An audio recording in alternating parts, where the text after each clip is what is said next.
Hello again, artisans and art fans. My name is Bethel, and I am on a journey to becoming a full-time artist, author, and YouTuber. So welcome to my channel. Today, I thought we would do a quick look at some of my art journals. There's about 4 or 5 of them, so I thought we'd just do a fast flip through, and I'll talk you through it. Let's do it.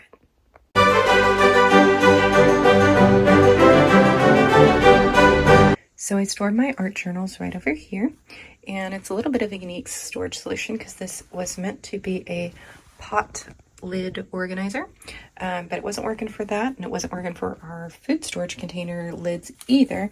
So I'm using it for art journals, and I like that it lets the tops where they're a little chunkier at the openings, it lets them kind of splay open a little. So let's take a look at some of them. I promised you an art journal walkthrough, and that's what we're gonna get. So I have 4 of them, and none of them are done. I like to work a little in each. So this particular little watercolor guy was from a workshop with Shauna Robeson. She's awesome. She has her own YouTube channel. I will link to that. So this was super cute, and I had fun doing that with her. These were just some ideas I'd written down, more ideas, a little background practice, and that's it for this one. This one doesn't, oh no, there's a few more. Oh, I forgot. Okay, so this one, I like to let people do like guest appearances in my art journal sometimes. So this was a child I used to babysit who did this one, and that one, and that one. It's prolific. This is more background practice, more background stamping practice. And then I think that's it for this book. Yes.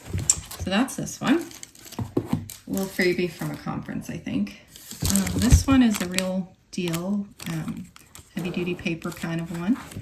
And I like to put this paper in between so that the pages don't stick to each other. It's just like the wax paper you get from a kitchen or baking paper. So this one is, I just love it. This is a photo of my sister when she was a teenager, and we kind of dolled her up and did a little photo shoot. And I just loved that, the juxtaposition of those two together, the swan and her. She looks quite like a swan in that picture. And this is just an old slide that somebody, I think, discarded, so that's where that came from. But I had a lot of fun making that one. It's called "'Tis the Season for Her." I put this on the back because otherwise I will forget when I do things. This is another guest one from a friend of mine. She did this when she came over. Super fun. And then we have, this was some more stamping practice. More stamping practice and color practice, just seeing what colors I like together. Same kind of thing. This is coloring pages that I've done before, and this was like a half done one that I just didn't feel like finishing, so I kind of thought, well, maybe I'll put it in here and layer stuff over it. So all of these pages will be revisited to be completed at a later date, but I was just kind of experimenting and seeing. So that's it for this one too. Not too much done in here. And then we have this one. This one is a guest one that was done by my sister. We were trying to have some mixed media art fun together. And she was cracking me up because her son was just like, yeah, let me have the marker, let me have this, let me have that, and really into it. And she was just like stressing. So I'm like, don't stress, just have fun. But this is what she came up with. And then this was another, the same one who did, where is it? The same person who did this one, my friend Marlena. She also did this one. Whoops, sorry, shoot the camera a little. And then this is more stamping practice. I was trying stamping and experimenting with the dot painting and seeing like what would happen when I put dot paint on top of other kinds of paints, like some of these like flatten out, like as you can see, these ones flatten out, and some of them bubbled, and I like the bubble look better. So interesting, because Laura Horn and people like that will put like very specific notes when they do stuff like this so that they remember, and I didn't, so I absolutely couldn't tell you which did which. So this will be an experiment that gets to be repeated, since I was not very scientific in my approach and didn't write it down. More stenciling practice. This is supposed to be like a foresty background, but I obviously used non-foresty colors there. And then this one, I really love this spread. This is a park near where I grew up in Chicago, and I just loved the balance of all the elements, and yeah, I'm really happy with this one. So I think I'm going towards a more, I talked about this in the other video I did with my mixed media art, that I'm going towards more of a little bit simplistic look, because even this still feels in parts a little too busy for me, like maybe here, like these two parts. But in an art journal, I don't mind so much, because you know, no one's going to buy this. This is for me, or if they buy it, they would buy it as a whole journal, not as just an individual page. So it's more, and then I think when people who buy art journals and junk journals and things are more interested in the process than maybe the average art collector. So then we have just another simple spread. These kind of things, these kind of little sayings and stickers, I have some of them, but they're really more fun for when you're art journaling with friends. They don't really work in like your art pieces. Or shouldn't say yours, my art pieces, because I feel like they're a little too, oh, I don't know. I like more like where you have to dig a little deeper for the concept, and this is just kind of, these are fun for the art journals though. Same kind of thing. Crafting is my superpower. Had fun with this one too. This got a little stuck to the other page, as you can see, so that was before I added these. Let's see, I think this is just a little butterfly. It's very faint there. Just trying out that glossy paint. Same kind of thing, trying to see what happens if I incorporate some of my coloring pages. And I think in general that's not going to work very well, because these get faded, or they get like blurry. Sorry, that's not the word. They get kind of smudged. That's the word. This is another of my favorite spreads. It's sticking even to this paper. But yeah, I just had a lot of fun. I just love the colors on this, and the detail, and I really love this kind of, that it dries clear. It's like a white glass paint, I think. I think it was the glass, not the dot paint, but either way, it just makes it look really pretty and finished. I love that. And this one I was less than thrilled with, but it's kind of growing on me, honestly. There's just a couple things I would have done differently if I had it to do over again. It's just, and again, it's just a little busy, like it's very busy in here. But I still like it. I like the creativity of it, especially of these. These are dipsticks, if you're not familiar, and they're only 50% accurate, just so you know. So this was kind of a fun repurposing of those. And this is also, this is a very recent spread. This, I think, is my most recent spread, and I really loved this one.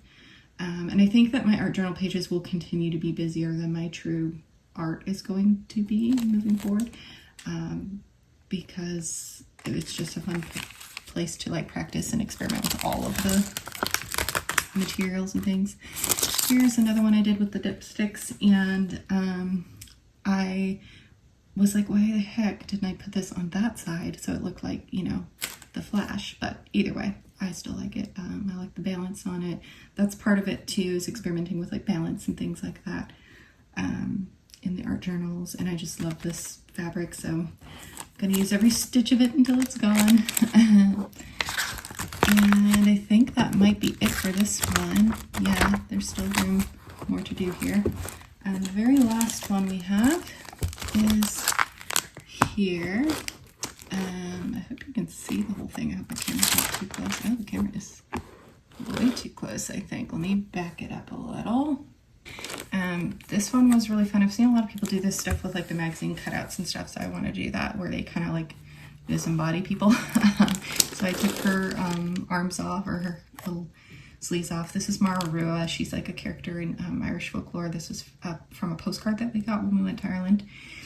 And I guess she's not really folklore because she really lived, and like a lot of her husbands died, and it's kind of like, did she? So that's kind of the thing. So I thought, you know, oh, it'd be like if it was a play and she's pulling back the curtain on the play and whatever. So I had fun with that one. Let's see what else. I have this one.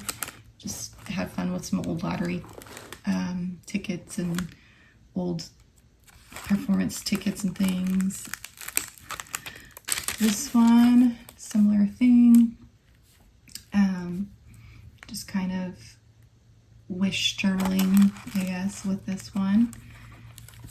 And this one was a lot of fun. This is like basically like a maze, and it kind of was, I don't know, I kind of like it, felt like Pokemon, or not Pokemon, sorry, Pac-Man, and kind of that, you know, old school 90s colors and stuff, so I had fun with that. This one, I liked the balance of it and the way it makes your eye travel through, and the colors. Always love those colors. This one's not one of my favorites, but it is what it is, and it kind of reflected the emotional state I was in when I made this one. This one shoots, just shoots, no ladders. So if you used to play that game when you were little, you'll recognize it. Another one that I really didn't like, felt too childish in a not pleasant way, but I think sometimes we have to make room space for that as well, so it is what it is. That's called Child's Play. And then this one's called Turn Away, and is just exploring a lot of emotional things I was going through as well, so it's pretty busy and the colors are kind of all over the place, but I needed it at the time. It's another, you know, just experimental, trying things, kind of a paint spread. I actually really love this one. It's called Childhood is the Kingdom Where Nobody Dies, after the poem. That's a little picture of me when I was little. And I love this spread as well, even though it is also very, very busy. But it's basically erase your poetry with art, which is fun. And this one, I tried to kind of remix one of my poems. Yeah, it's all right, but it was a fun experiment. I don't really like the colors here, but again, this is what we art journal for, is to try things. And this one's my dad and me when I was little. And that's my husband and his mom. And this is almost like a scrapbooking kind of a page, but again, just experimenting and trying things. This one is a little cleaner, but I had fun with it as well. More of my poetry in that one.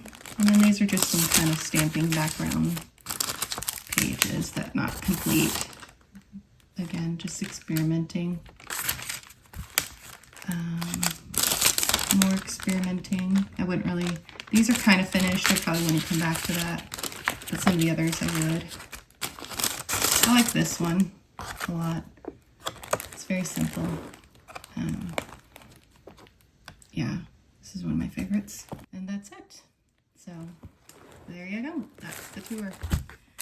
Thank you so much for joining me. So my art journals and I would like to thank you for tuning in and watching, and we'll catch you next week.